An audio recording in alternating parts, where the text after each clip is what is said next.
Hi గారు, welcome to our channel. ప్రస్తుతం మనతో పాటు దాము బాలాజీ గారు సీనియర్ జర్నలిస్ట్ ఉన్నారు. వాటితో ఒకసారి మాట్లాడదాం. నమస్కారం sir. Sir, Pakistan international airport ఒకటి పేలిపోయింది అని చెప్పేసి వార్తలు వస్తున్నాయి సార్. మరి దీన్ని ఇండియన్ ఆర్మీనే పేల్చేసిందా, లేకుంటే ఇతర ఏమన్నా కారణాలు ఉన్నాయా? మరి దీనికి సంబంధించిన ఎటువంటి వివరాలు ఉన్నాయి? ఎంతమంది ఇప్పటివరకు చనిపోయారు? మరి మీరేం చెప్తారు సార్ దీనికి? పాకిస్తాన్లో గత కొంతకాలంగా అంటే మనకి 22వ తేదీ పహల్గామ్ అటాక్ జరిగిన తర్వాత పాకిస్తాన్లో కొంతమంది మిలిటరీ సైనికులు చనిపోతున్నారు, సోల్జర్సు. అది ఇండియా డైరెక్ట్గా ప్రమేయం ఉందా లేదా అనేది పక్కన పెడితే మిలిటరీ మీద అటాక్స్ అయితే జరుగుతున్నాయి. ఈ క్రమంలో మొన్న ఒక సంచలనమైన విషయం చోటు చేసుకుంది. అదేంటంటే పాకిస్తాన్లో లాహోర్లో ఉండే అల్లమా ఇక్బాల్ ఇంటర్నేషనల్ ఎయిర్పోర్ట్ పేలిపోయింది. అంటే మొత్తం ఎయిర్పోర్ట్ పేలిపోవడం కాదు, అక్కడ ఉన్న డిఫెన్స్ సిస్టమ్స్ పేలిపోయినాయని చెప్తున్నారు. సో ఒక ఎక్స్ప్లోజన్ జరిగింది. దాంతో defence systems, air defence systems ఉంటాయి అక్కడ, ఆ డిఫెన్స్ సిస్టమ్స్ ఇన్స్టాలేషన్ చేస్తున్నప్పుడు పేలినాయి అనేది. దీనికి ప్రధాన కారణం ఏంటంటే సైబర్ అటాక్ అని చెప్తున్నారు. అంటే ఎవరో అక్కడ పోయి బాంబు పెట్టి అలా పేల్చింది కాదు, సైబర్ అటాక్ ద్వారా.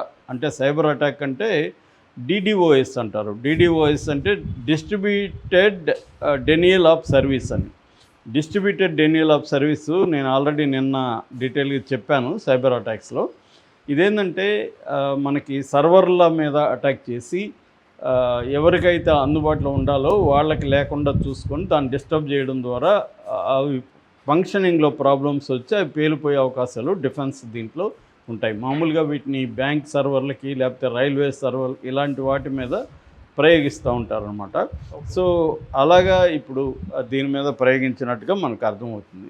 అయితే ఇది ఎవరు ప్రయోగించారు, దీని వెనక ఇండియా ఉందా లేదా అనేది క్లారిటీ అయితే లేదు. కానీ ఒక సంస్థ అయితే మేమే చేసామని చెప్పుకుంటుంది. అదేంటంటే లిబరేషన్ ఆర్మీ ఆఫ్ ఆఫ్ఘనిస్తాన్ అన్నమాట. అది మేమే లిబరేషన్ ఫ్రంట్ ఆఫ్ ఆఫ్ఘనిస్తాన్ అనే ఒక సంస్థ మేమే చేసామంటుంది. ఆ తర్వాత వేరే వాళ్ళు కూడా ఇది మేమే చేసామని చెప్తున్నారు. ముఖ్యంగా ఒక జయాద్ మొసాద్ అని అలియాస్ జాకాల్ అని అతను నేనే చేశాను ఇది అని చెప్తున్నాడు. సో ఎవరు చేశారనేది క్లియర్గా ఇప్పటివరకైతే తెలియదు. అలాగే దీంట్లో సైబర్ ఫోర్స్ అని ఒక సంస్థ, ఇండియా సంస్థ, ఇది కూడా చేసుండే అవకాశాలు ఉందని పాకిస్తానీ వర్గాలు చెబుతున్నాయన్నమాట. అంటే ఆల్రెడీ మొన్న bank of Pakistan cyber attack జరిగిన దాని మీద దాంట్లో ఉన్న సర్వర్లన్నీ కూడా ఫంక్షనింగ్ ఆగిపోయినాయి.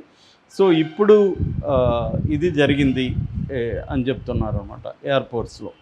మామూలుగా ఏంటంటే గత కొంతకాలంగా సైబర్ అటాక్స్ పాకిస్తాన్లో బాగా పెరిగినాయని చెప్తున్నారు. అయితే దీనికి ప్రధానంగా ఇండియానే కారణం కాకపోవచ్చు. ఎందుకంటే పాకిస్తాన్లో గత కొంతకాలంగా విపరీతంగా టెర్రర్ యాక్టివిటీస్ జరుగుతున్నాయి. ఇప్పటి వరకు లాస్ట్ ఇయర్ చెప్పుకోవాలంటే 2024లో 1100 టెర్రరిస్ట్ అటాక్స్ జరిగాయి అన్నమాట పాకిస్తాన్లో. ముఖ్యంగా 2 సంస్థలు ఈ టెర్రరిస్ట్ అటాక్లు చేస్తున్నాయి. ఒకటి BLA, బలూచ్ లిబరేషన్ ఆర్మీ, అదొకటి. రెండోది TTP అంటే తెహ్రక్ ఈ తాలిబాన్ పాకిస్తాన్. ఈ 2 సంస్థలు ప్రధానంగా చేస్తున్నాయని చెప్తున్నారు. దీంతోపాటు ఆఫ్ఘనిస్తాన్ నుంచి కూడా అనేక ఇబ్బందులను ఎదుర్కొంటుంది పాకిస్తాను. అక్కడ తాలిబాన్లకి పాకిస్తాన్కి పడట్లేదు. అందుకని మొన్న ఇష్యూలో కూడా మనకి ఆఫ్ఘనిస్తాన్ మనకు సపోర్ట్ చేసింది, మన వైపు నిలబడింది.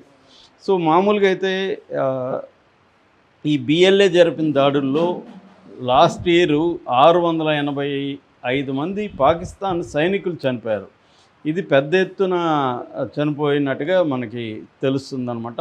ఈ ఇయర్లో ఈ 4 నెలల్లో 300 మంది చనిపోయారు. This is the deadliest year అని పాకిస్తాన్ అనౌన్స్ చేసింది. మనకు చూస్తే ఫిబ్రవరి 1న కలాత్ రోడ్ బ్లాక్ అటాక్ అంటారు, ఆ రోడ్ బ్లాక్ అటాక్ చేశారు. అందులో 78 మంది సైనికులు చనిపోయారు. మార్చి 11న జఫర్ ఎక్స్ప్రెస్, దాని మీద మనం వీడియో కూడా చేసాము.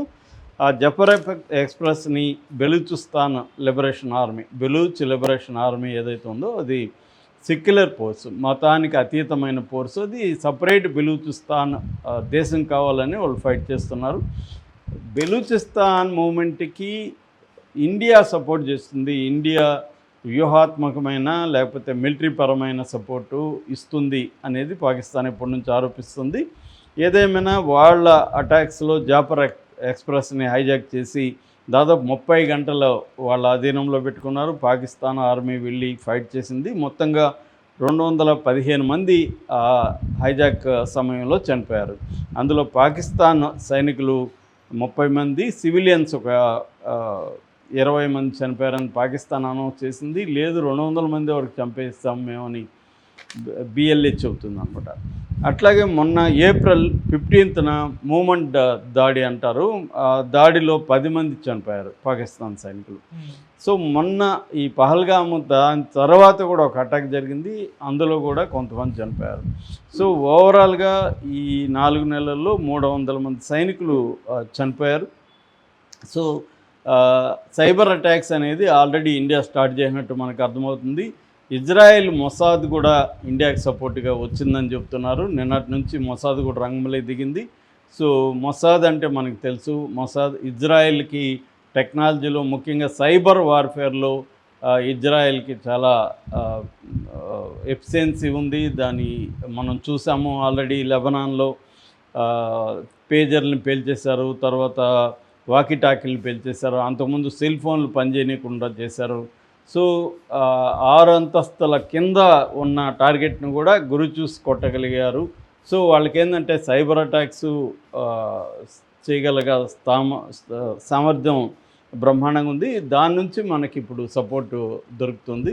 సో ఇజ్రాయెల్ కూడా పాకిస్తాను, ఇరాన్, ఎందుకంటే ఇజ్రాయెల్కి ఇరాన్ ఎనిమి కాబట్టి ఇరాను పాకిస్తాను కొంత ఇదిగా ఉన్నాయి కాబట్టి సో పాకిస్తాన్కి వ్యతిరేకంగా ఇండియాకి సపోర్ట్ చేయాలనేది ఇజ్రాయెల్ కూడా నిర్ణయం తీసుకున్నట్టుగా మనకు తెలుస్తుంది. ఒక పక్కేమో అక్కడ మంత్రులేమో చాలా దారుణంగా మాట్లాడుతున్నారు. నిన్న కూడా ఒక మంత్రి హనీఫ్ అబ్బాసీ అనే మంత్రి, మాకు 130 అణ్వాయుధాలు ఉన్నాయి, న్యూక్లియర్ హెడ్స్ ఉన్నాయి, అవన్నీ కూడా మేము ఇండియా మీద వేసేస్తాము, మీరు కానీ వాటర్ ట్రీటీని కానీ ఏమాత్రం మాకు ఇబ్బంది పెట్టినా సో మేము 130 అణ్వాయుధాలు వేస్తాము, గోరా, షాహీన్, గజ్ని ఈ ఆయుధాలు, ఈ క్షిపణులు మా దగ్గర ఉన్నాయి, ఇవి భారత్ కోసమే మేము తయారు చేసి పెట్టుకుని ఉన్నాము అని ఒక వార్నింగ్ సీరియస్గా ఇచ్చాడు. అట్లాగే రక్షణ శాఖ మంత్రి ఖవాజ్ ఆసిఫ్ కూడా ఓపెన్గానే ఒక ఇంగ్లీష్ ఛానల్కి, స్కై న్యూస్కి ఇచ్చిన ఇంటర్వ్యూలో మేము టెర్రరిస్ట్ యాక్టివిటీల్ని గత 3 దశాబ్దాలుగా చేస్తున్నాము, ఇది అమెరికా కోసం, బ్రిటన్ కోసం, యూరోపియన్ కంట్రీస్ కోసం చేశాము, మా దేశంలో టెర్రరిజం అనేది ఉంది, అయితే ఇట్ ఈజ్ ఎ మిస్టేక్, దానివల్ల మేము ఇబ్బందులు పడుతున్నాం అనేది మాట్లాడాడు.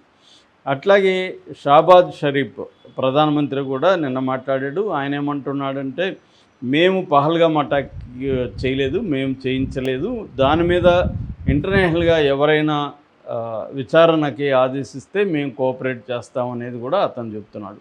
అంటే ఒక పక్క మేము యుద్ధానికి రెడీ అని కవిస్తున్నట్టుగా మాట్లాడుతున్నారు, ఇంకో పక్కేమో మనం పోస్టులు కానీ మీడియాలో కానీ చూస్తే పాకిస్తాన్ పౌరులు కావచ్చు, ఇంక్లూడింగ్ ఆర్మీలో కొంతమంది కూడా యుద్ధం వద్దు